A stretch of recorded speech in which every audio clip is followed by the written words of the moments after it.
Hello everyone.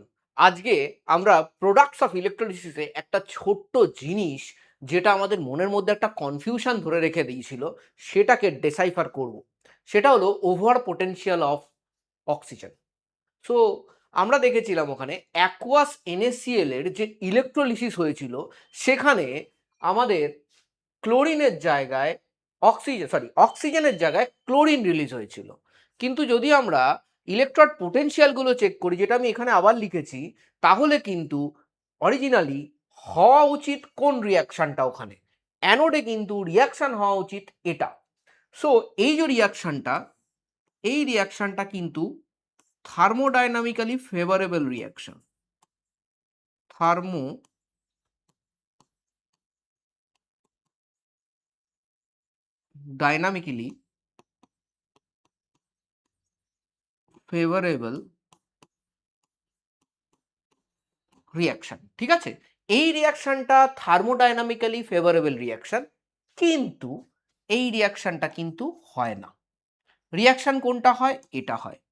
এনসিইআরটিতে দেখবে এটা লেখা আছে, এবং যাদের আমি একটা সুন্দর করে নোটস বানিয়ে দিয়েছিলাম প্রোডাক্টস অফ ইলেকট্রোলিসিস বলতে, সেই নোটসটাতে দেখবে এই জিনিসটাই লেখা আছে, due to over potential of oxygen. এবার এটার আমরা এক্সপ্লেনেশন কি করে দেব? সো কেন এটা হয় না, দ্য রিজন, এবার আমরা লিখবো এটার রিজন। লেখো, সেটা কারণটা হলো লিবারেশন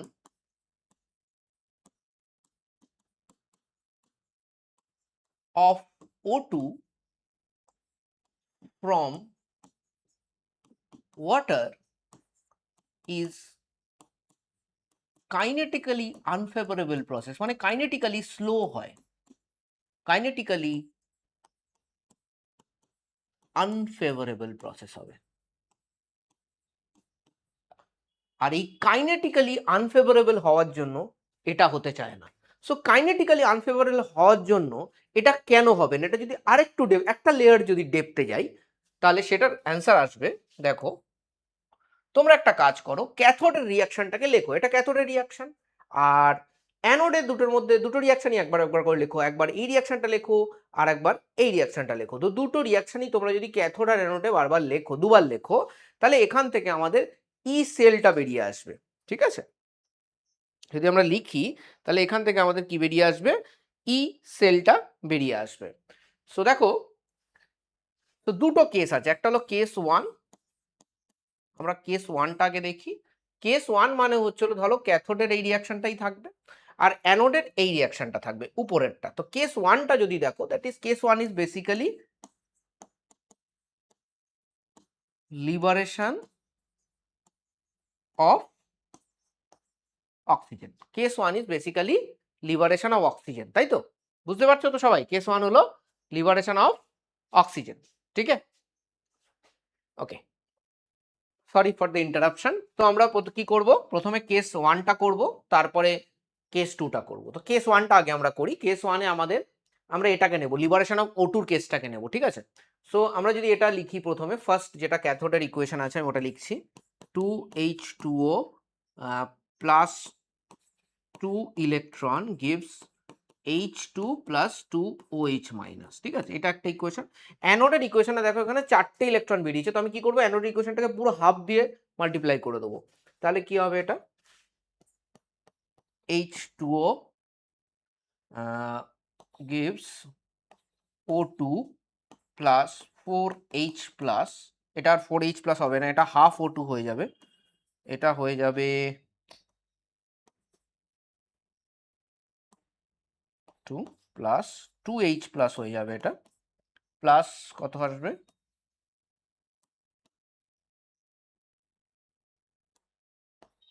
দুটো ইলেকট্রন আসবে। এতে কি হবে, দুটো ইলেকট্রন কেটে যাবে। আমি সেটা করতে চাইছিলাম, দুটো ইলেকট্রন কেটে যাচ্ছে, ঠিক আছে? সো এইটার যে পোটেনশিয়াল, ঠিক আছে, সো এটার পোটেনশিয়াল কত? এটার পোটেনশিয়াল হলো দেখো -0.83 ভোল্ট, আর এটার পোটেনশিয়াল হলো -1.23 ভোল্ট, ঠিক আছে? এবার এই দুটোকে যদি আমি যোগ করি তাহলে কি আসছে দেখি, এখানে 3টে ওয়াটার চলে আসছে। হ্যাঁ, হাফ দিয়ে গুণ করেছো, কিছু করার নেই। 3টে ওয়াটার চলে আসছে এবং এখানে আসছে দেখো H2 প্লাস দুটো OH minus plus half O2 এবং দুটো H প্লাস, এটা হলো ফাইনাল রিয়াকশন। ঠিক আছে, এবার আমার প্রশ্নটা হচ্ছে হলো তাহলে এখান থেকে আমি এটার ই সেলটা পেয়ে যাব, ই নট সেল। ই নট সেলের জন্য কি করতে হবে, দেখো এখানে কিন্তু অক্সিডেশন পোটেনশিয়ালটাই নেওয়া আছে, কারণ কি তোমার কোথায় গেল, হ্যাঁ এটাতে, তো কারণ কি এটা এইভাবেই রিয়াকশনটা আছে, অক্সিডেশন হিসেবেই আছে, সো এটা যোগ করে দিলে হয়ে যাবে, এটা ই ক্যাথোড মাইনাস ই অ্যানোড করার কোনো দরকার নেই। ঠিক আছে, কারণ কি এটা যেরকম রয়েছে সেরকমই রয়েছে, এটা কিন্তু রিডাকশন পোটেনশিয়াল নেই। সো নর্মালি আমাদের ই সেল কি হয়, ই রিড প্লাস ই অক্স, এই অক্স যদি অক্স থাকে তাহলে তোমার অ্যানোডের জন্য অক্স থাকলে ওটাকে আর রিডাকশন পোটেনশিয়ালে কনভার্ট করার কোনো দরকার নেই। ঠিক আছে, আদারওয়াইজ তুমি এটাকে রিডাকশন পোটেনশিয়ালে কনভার্ট করে আবার ই ক্যাথোড মাইনাস ই অ্যানোড করতে হবে, তো দরকার নেই, এখানে সব রয়েছে। তো এটাকে যদি যোগ করে দিই তাহলে কি আসছে, 2.-2.06 ভোল্ট। সো এই কেসটার জন্য আমাদের আসছে -2.06 ভোল্ট। আরামসে করো, পুরো জিনিসটা বুঝে করবে। ঠিক আছে, শুধু দেখলে তো হবে না, নিজেদেরও করতে হবে। ঠিক আছে, সেটা হয়ে গেল আমাদের। আচ্ছা, এইবার এই যে অক্সিজেনের লিবারেশনটা হয় এই কেস ওয়ানটা, যেটা অ্যাকচুয়ালি হয় না। ঠিক আছে, অ্যাকচুয়ালি হয় না, অ্যাকচুয়ালি কোনটা কারেক্ট, এটা হলো কারেক্ট। সো অ্যাকচুয়ালি যখন এটা হয় না, এটার কারণটা কি, সো নিয়ম অনুযায়ী এই যে প্রসেসটা দেখছো এটার ই সেল কি আসছে, এটা ই সেল নেগেটিভ আসছে, তার মানে এটা তো স্পন্টানিয়াস প্রসেস নয়, এটা তো নন স্পন্টানিয়াস প্রসেস। তাহলে এই প্রসেসটাকে করানোর জন্য আমার বাইরে থেকে 2.06 ভোল্ট দেওয়া উচিত, তাই তো? 2.06 ভোল্ট দিলেই হয়ে যাবে, থার্মোডাইনামিক্যালি দ্যাট ইজ ট্রু। বাট এবার একটা কাইনেটিক ফ্যাক্টর আসছে, যেটা কি কতটা সময় লাগছে, এফেক্টিভলি ইল্ড করতে হবে না আমার এখানে অক্সিজেন, এফেক্টিভলি ইল্ড করতে হবে। এফেক্টিভ ইল্ড অফ অক্সিজেন যদি পেতে হয় তাহলে একটু তাড়াতাড়িও তো করতে হবে, there has to be optimum rate of তোমার দ্য প্রসেস। তো সেই অপটিমাম রেট অফ প্রসেসটাকে যদি অ্যাচিভ করতে হয় তাহলে এই 2.06 ভোল্ট দিলে থার্মোডাইনামিক্যালি চলো হবে, কিন্তু অ্যাকচুয়ালি রিয়েল মানে একদম ফিল্ডে যদি তুমি দেখো রিয়েল লাইফে প্র্যাকটিক্যালি, তখন দেখবে খুব একটা কিছু হচ্ছে না, অক্সিজেন বেরোচ্ছে না। উইথ 2.06 ধরো 2.07ও দিলে অক্সিজেন বেরোবে না। ঠিক আছে, আমাকে আরো এক্সট্রা একটা পোটেনশিয়াল দিতে হবে অক্সিজেনটাকে বের করার জন্য। তার মানে এই যে এক্সট্রা পোটেনশিয়ালটা দিতে হচ্ছে, এটাকে ওভার পোটেনশিয়াল বলে। এটাকে কি বলে, ওভার পোটেনশিয়াল বলে। কেন, এটা কাইনেটিক্যালি স্লো, কাইনেটিক্যালি স্লো হলে আমাকে আরো এক্সট্রা পোটেনশিয়াল দিয়ে ওটাকে ফাস্ট করতে হবে প্রসেসটাকে। আর সেই জন্যই আমাদের এই প্রসেসটা কিন্তু ফেভারেবল নয়, এখানে অনেকটা এক্সট্রা ভোল্টেজ দিতে হবে। 2.06 দিলেও হবে না, 2.061 দিলেও হবে না, এর উপরেও অনেকটা ওভার পোটেনশিয়াল দিতে হবে। তো আমি এটা এইভাবে লিখবো জিনিসটাকে, ফর লিবারেশন অফ অক্সিজেন, দেখো ফর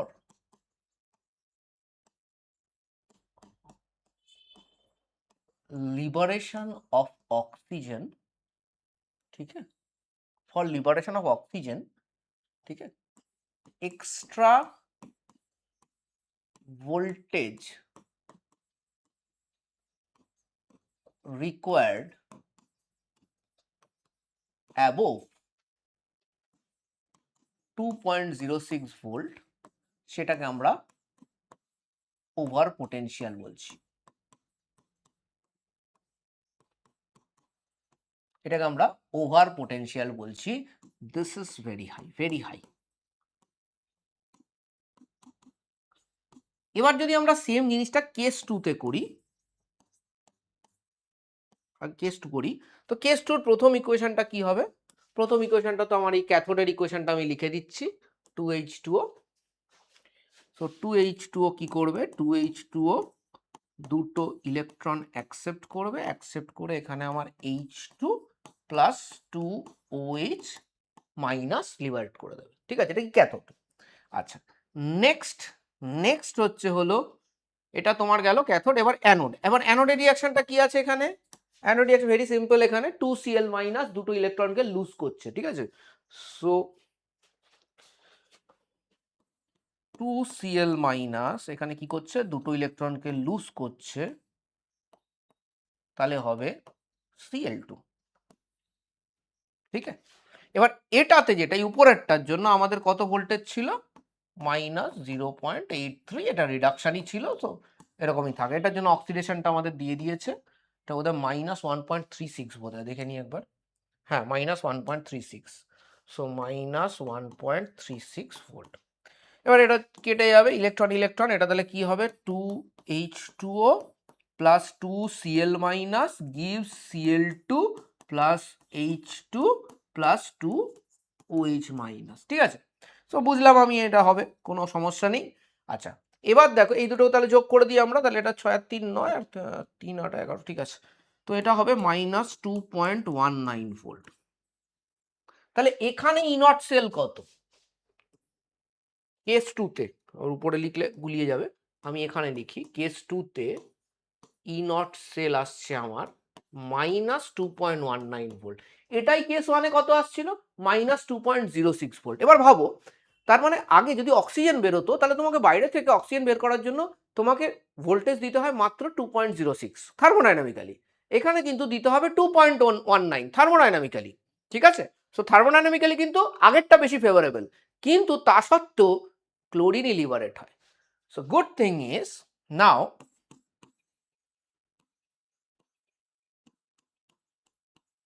ওভার পোটেনশিয়াল ওভার পোটেনশিয়ালকে লাগে, একটু হলেও তো লাগবে, ধরো 2.19 এর জায়গায় 2.195 তো দিতে হবে।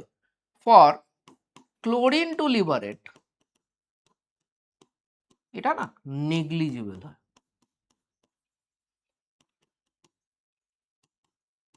এটা নেগলিজিবল হয়, এবং এটার জন্যই কিন্তু এখানে ক্লোরিন লিবারেট হয়, এখানে কিন্তু আমার অক্সিজেন লিবারেট হয় না।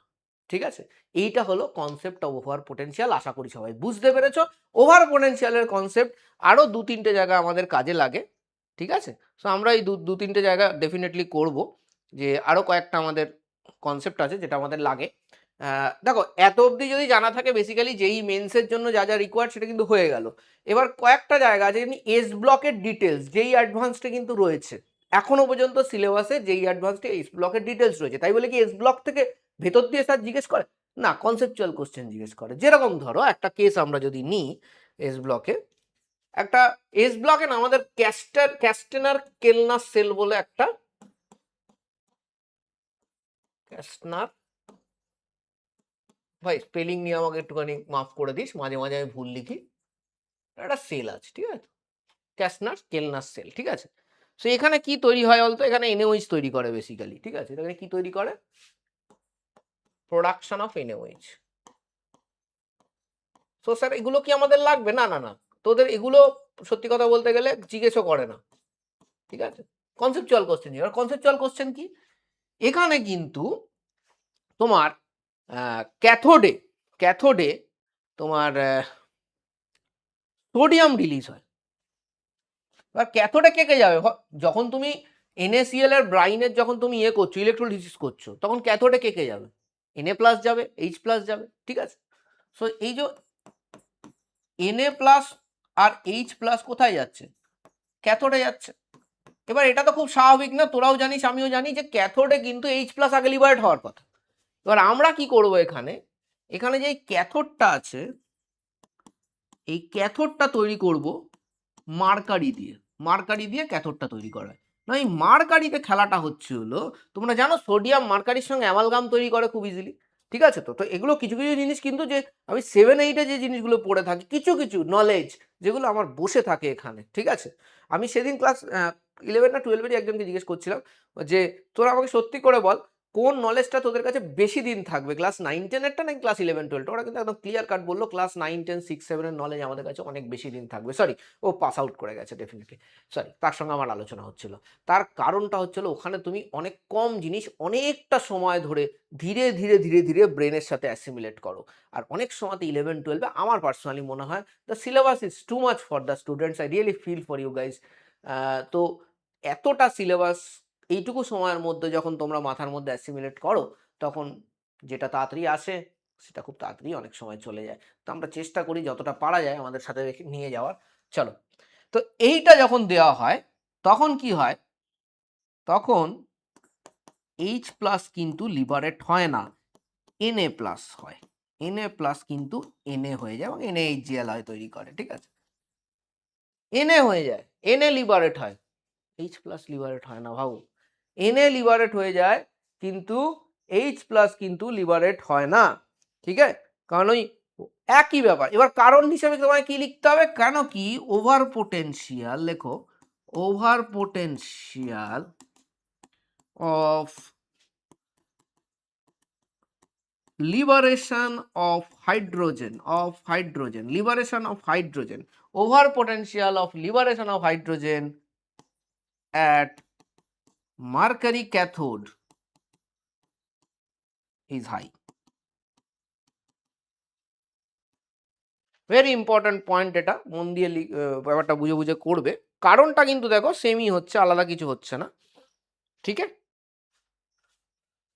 আর একটা এক্সাম্পল আছে, বাট সেটা অলরেডি প্রোডাক্টস অফ ইলেকট্রোলিসিস তোমরা করে থাকো, যেটা তোমাদের এনসিইআরটি তেও রয়েছে। সেটা হচ্ছিল কনসেন্ট্রেটেড H2SO4 এর ক্ষেত্রে,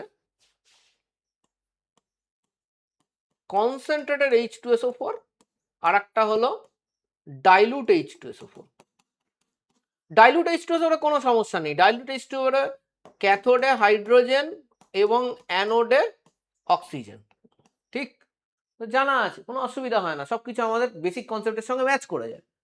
কিন্তু concentrated H2SO4 there is no problem with cathode H2, ঠিক আছে, H2 বেরোবে, ঠিক আছে। কিন্তু যখনই তুমি অ্যানোডে যাবে, অ্যানোডে কিন্তু সেই ক্ষেত্রে তোমার অক্সিজেন বেরোবে। রিজন ইজ সেম, অক্সিজেনের তোমার কি বলে ওটাকে, ওভার পোটেনশিয়ালটা বেশি হবে। তো তাই জন্য আমরা এখানে যেটা বেরোয় সেটা হলো 2 sulphate ion combines to form per disulfate ion, peroxo disulfate ion plus তোমার দুটো ইলেকট্রন, ঠিক আছে। এবার এটা কি, এটা কিসের অ্যানায়ন, এটা এইটার অ্যানায়ন। ভেবে দেখো, এটা একটা অ্যানায়ন না, এটা থেকে কিন্তু এই অ্যাসিডটা তৈরি করা যেতে পারে, এবং এই অ্যাসিডটা এইভাবেই তৈরি হয়। তো এই অ্যাসিডটার নাম কি মনে আছে, সেই পড়েছিলে কবে বলো তো, সেই রিডক্স প্রসেসে তোমরা এটা পড়ে দেখো, মার্শালস অ্যাসিড, মার্শালস অ্যাসিড, ঠিক আছে। মনে আছে এটার স্ট্রাকচার কিরকম ছিল, তো একবার পড়ে নি স্ট্রাকচারটা।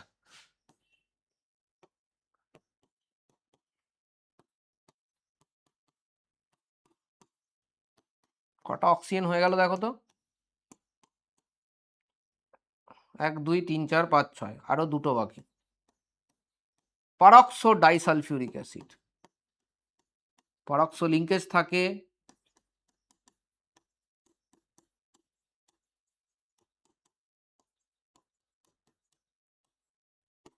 পারক্সো ডাইসালফিউরিক অ্যাসিড। বুঝতে আশা করি কোনো অসুবিধা হয়নি কারো, সবাই বুঝতে পেরেছো। পুরো লেকচারটা খুবই ইম্পর্ট্যান্ট লেকচার, বিশেষ করে আমি যতটা পুরোটা ডিটেলসেই পড়ালাম তোমাদের, যাতে তোমাদের বুঝতে সুবিধা হয়। আর যদি কারো বেশি ইন্টারেস্ট থাকে তারা কিন্তু এনসিইআরটিতে গিয়ে, এস ব্লকে গিয়ে ক্যাসনার কেলনার সেল পড়তে পারো। বাট এই মোমেন্টে আমি সেটা সাজেস্ট করবো না তোমাদের। পরে গিয়ে যখন টাইম পাবে ক্যাসনার কেলনার সেলটা একটু ডিটেলে পড়ো, তাহলে আর একটু আইডিয়া পাবে। পরীক্ষার পরেও পড়তে পারো, কোনো অসুবিধা নেই, ঠিক আছে। চলো, থ্যাংক ইউ ভেরি মাচ। আশা করি এই চ্যাপ্টারটা বুঝতে আর কোনো সমস্যা হবে না, ওভার পোটেনশিয়ালের কনসেপ্টটা।